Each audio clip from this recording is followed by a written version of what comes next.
Hello' everyone, আকৌ এটা mini ব্লগৰ সৈতে মই আপোনালোকক পুনৰ আকৌবাৰ স্বাগতম জনাইছোঁ। বহুদিন মিনি ব্লগ দিয়া নাই, কিয় দিয়া নাই ইয়াৰ আগৰ মিনি ব্লগটো চালে আপোনালোকে গম পাব।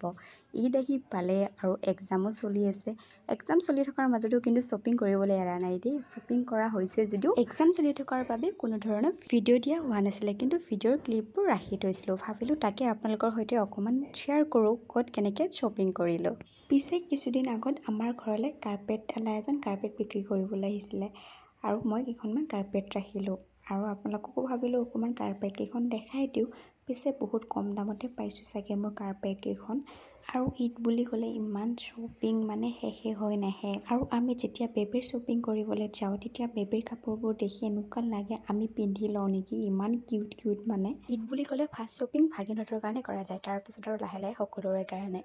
আৰু যিমান শ্বপিং মলত নুঘূৰি কিয় ফেঞ্চি বজাৰ মেইন, ফেঞ্চি বজাৰতো যাবই লাগিব, সেইবাবে ফেঞ্চি বজাৰো গ'লোঁ।